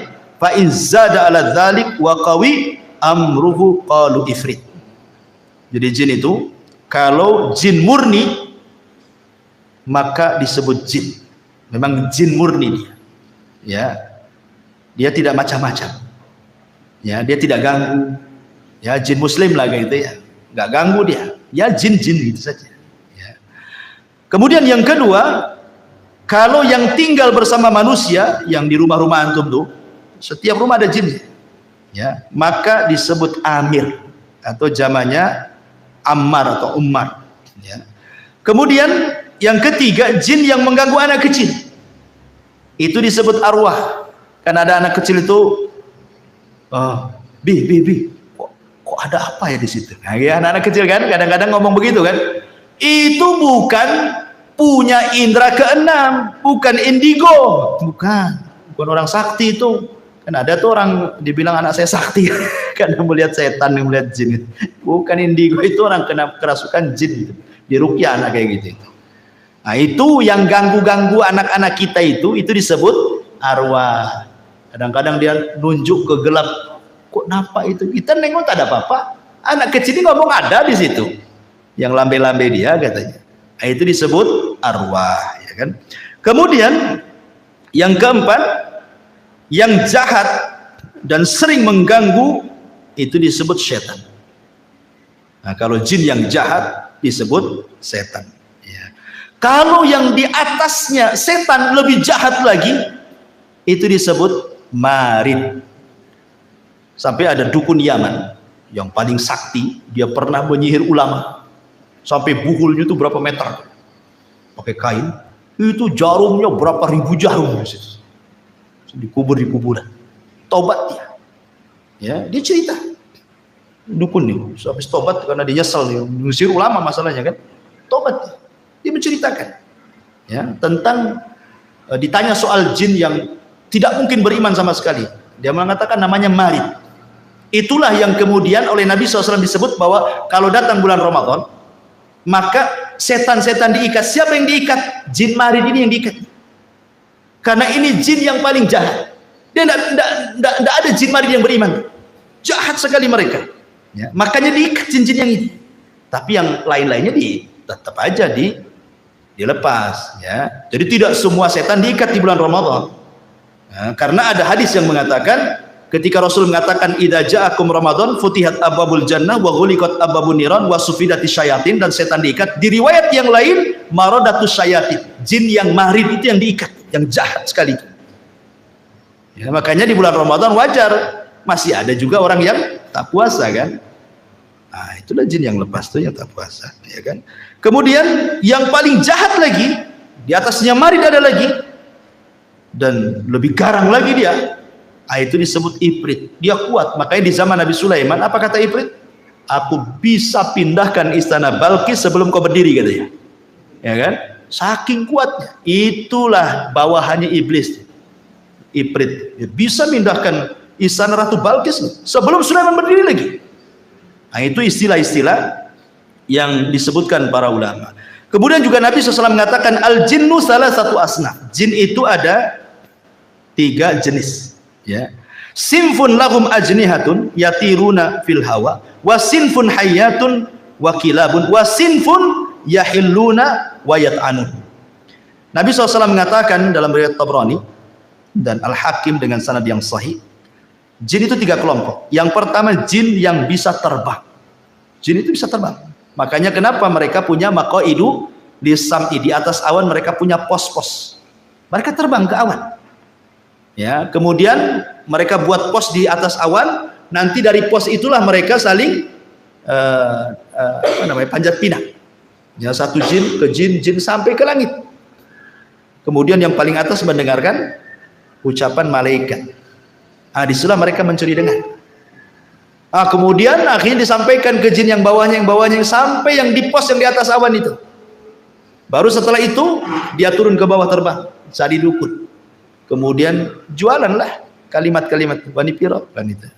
Ini saya punya kabar bagus. Terjadi kerjasama antara jin dan dukun. Itu pun kalimat yang hak dicampur adukan 99 kedustaan. Ya, baik. Kemudian ada jin yang berbentuk ular dan anjing. Ya, ada jin itu yang berbentuk ular dan anjing. Bahkan Syekhul Islam Ibnu Taimiyah rahimahullahu taala bahwa jin itu bisa menyerupai apa saja. Bisa menyerupai apa saja, kecuali nabi. Enggak bisa. Jin tidak bisa menyerupai nabi. Tapi selain nabi bisa. Ya, bisa menyerupai. Makanya kenapa saya pernah bertanya kepada salah satu guru saya waktu saya belajar di Yaman, belajar kitab Fathul Majid, Syarah Sahih kitab Tauhid. Jadi saya tanya, namanya Syekh Adnan, ya, Syekh, saya kebiasaan di kampung saya cerita agak panjang ceritanya. Waktu saya di kampung di Jawa Barat di Majalengka sana, ada tukang mabok. Ya.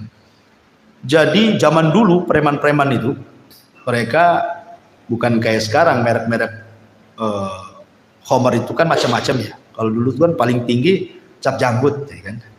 Anggur cap janggut. Ya, kalau dulu kan itu sudah mabok tuh minum itu. Jadi preman-preman desa ini buatlah lomba mabok-mabokan. Karena satu botol tidak puas, akhirnya apa? Dicampur dengan spiritus. Jadi campur dengan spiritus. Kurang kuat juga dicampur dengan pil BK. Untuk pil BK untuk anjing gila. Jadi dioplos tuh. Bayangkan, anggur kasih spiritus, kasih pil BK. Gimana? Overdosis mati. Mati kepala preman itu mati. Beberapa orang mati, preman juga mati itu gara-gara overdosis.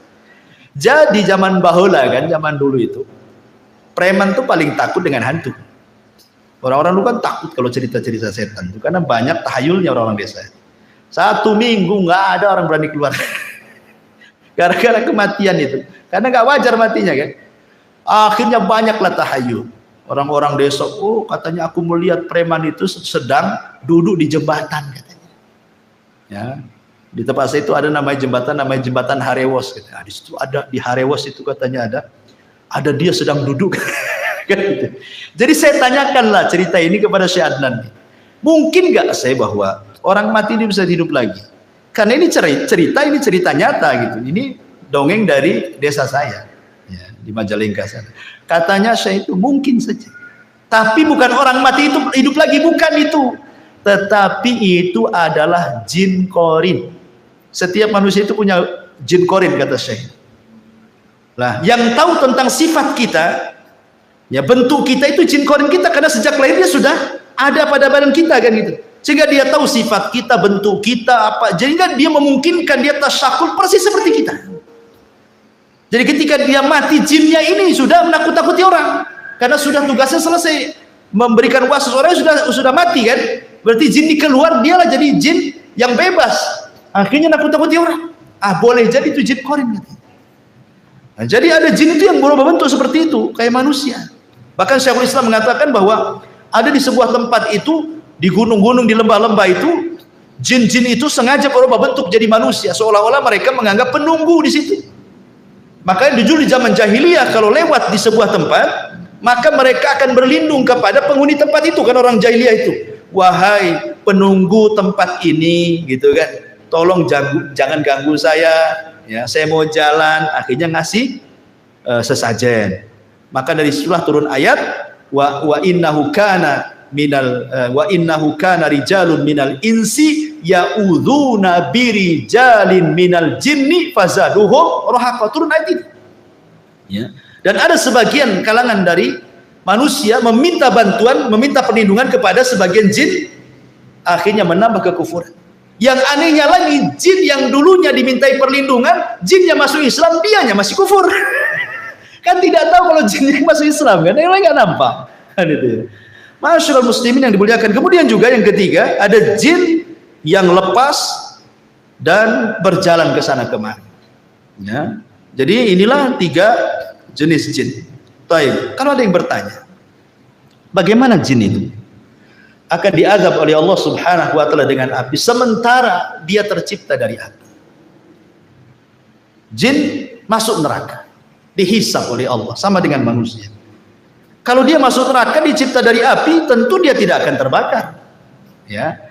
Maka ini dijawab oleh Asy-Syaikh atau Al-Imam Ibnu Aqil dalam kitabnya Al-Funun bahwa jin itu tetap merasakan azab, merasakan sakit kalau dibakar dengan api, sebagaimana manusia juga kalau ditumbuk tanah juga sakit.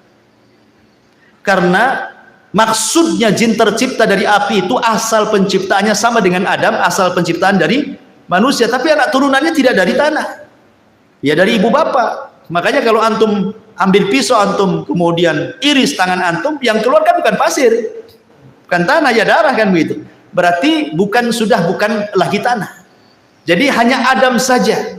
Sebagaimana juga dari kalangan jin itu yang diciptakan cuman ya, bukan iblis, ya di atasnya iblis lagi.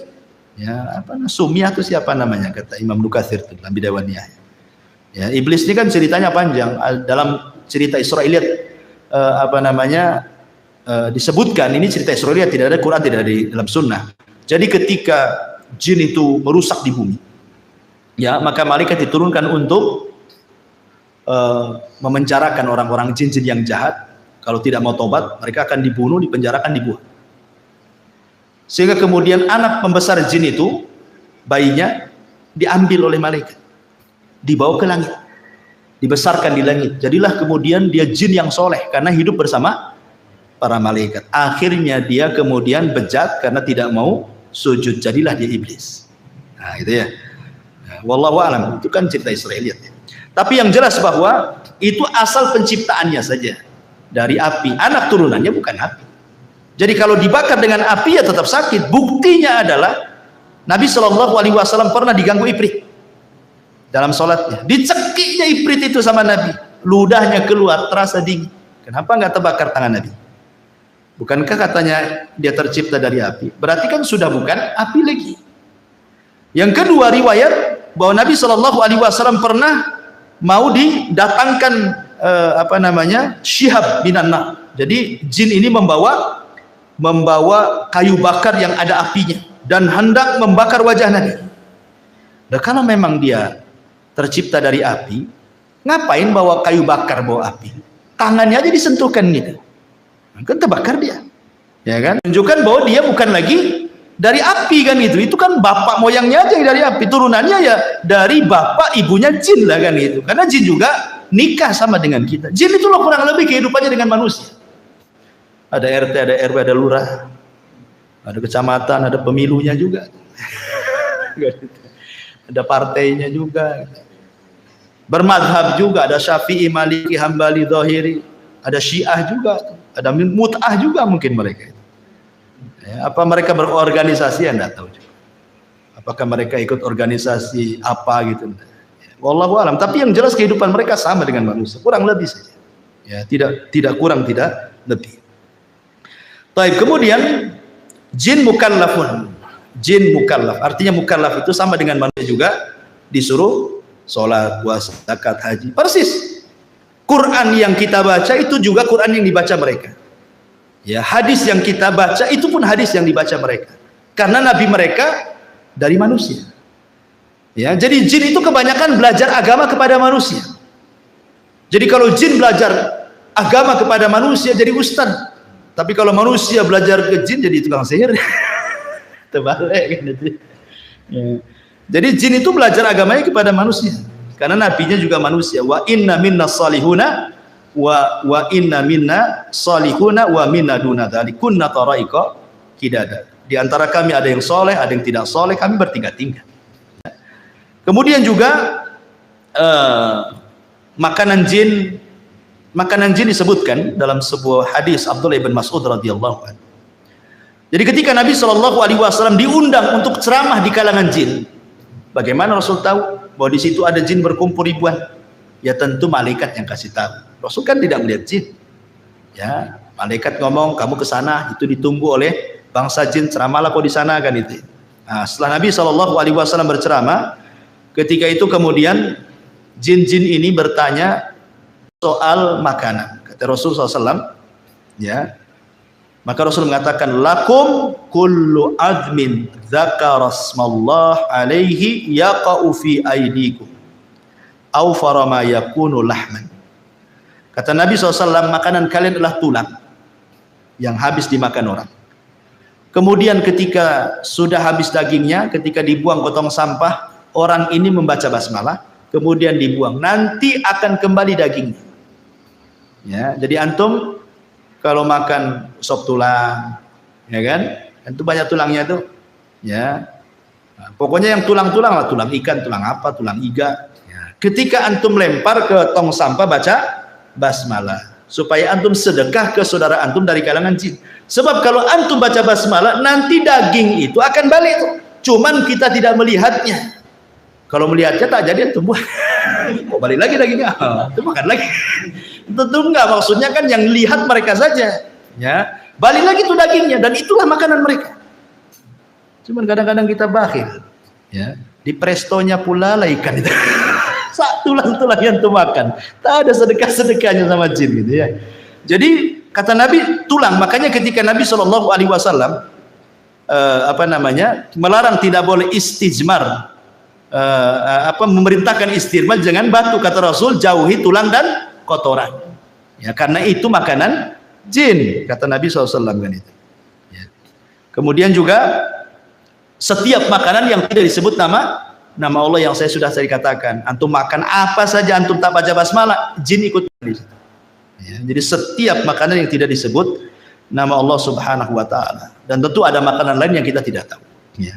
Adapun tempat-tempat jin disebutkan dalam beberapa riwayat. Yang pertama, tempat syaitan atau tempat jin adalah pasar. Pasar itu tempat syaitan, tempat jin, jin jahat. Nabi SAW mengatakan la takunanna in istata'ta awwala ma yadkhulu suq wala akhira man yakhruju minha fa innaha ma'raqatu syaitan wa biha yansibu rayatahu, kata Rasul. Jangan, kalau bisa lah, jangan menjadi orang yang pertama masuk pasar dan jangan menjadi orang yang terakhir keluar pasar, kata Rasul. Jangan yang pertama kali kau masuk pasar, jangan pula yang terakhir masuk keluar pasar. Kenapa? Karena pasar itu tempat perangnya setan. Disitulah setan menancapkan bendera perangnya, genderang perangnya itu. Ayo perang dengan saya. Makanya tidak ada maksiat di luar pasar kecuali ada semua dalam pasar. Sebutkan maksiat di luar pasar apa yang tidak ada? Ada semua. Syirik banyak yang taruh tangkal-tangkal di warung-warung. Kan itu ya. Apalagi orang maki-maki di pasar, orang sumpah palsu, wallahi semua di pasar itu. Orang yang nipu, orang yang ngurangi takaran, timbangan, meteran, semua ada di pasar. Ya, makanya itu tempat setan. Makanya ada doa orang masuk pasar itu, berdoa. Ya. Kemudian yang kedua, tempat setan adalah kamar mandi hammam. Makanya kita disuruh berdoa, Allahumma inni a'udzubika minal khubthi wal khaba'is. Aku berlindung dari setan laki-laki dan perempuan, karena itu memang tempat jin, syaitan. Ya. Kemudian yang ketiga, hadis Abi Hurairah, sallu fi marabidil ghanam wa la tusallu fi a'tanil ibil. Salatlah di kandang kambing, jangan salat di kandang unta. Maksudnya kandang unta itu tempat unta istirahat. Karena unta itu paling cemburu kalau tempatnya ditempati orang. Kalau kambing antum di situ nggak akan cemburu, kambing cuek-cuek aja. Kalau antum salat di situ diterjang sama tempat dia langsung dikejar antum. Karena ada tabiat setan. Ya, unta itu. Makanya kalau makan daging unta wudu, kalau makan daging kambing tidak wudu gitu ya. Maksudnya tidak batal wudunya. Kemudian juga hadis yang ketiga. Kata Imam Ibnu Taimiyah rahimahullah, al-amakinul lati yunha 'anis salati fiha ka'atanil ibil wal hammami wa hiya al-ma' wasyaitan. Wa kadzalika ma yusafiru ilaihi ba'dun nas minal magharati wa nahwihi minal jibali qasirin li ta'dim tilkal buq'ati bisyami wa misra wal jazirati wal khurasan wa ghairiha wa kullu mawdi'in tu'addimuhu an-nas ghairal masajid wa masyairil hajj fa innahu ma'wa syaitan. Ya, kata Ibnu Taimiyah, tempat-tempat yang diagungkan manusia yang tidak ada perintah untuk mengagungkan, maka di situ tempat setan. Ya. Pokoknya kalau ada tempat-tempat diagungkan manusia, pada Allah tidak memerintahkan untuk mengagungkannya, kata Ibnu Taimiyah, di situlah tempat setan.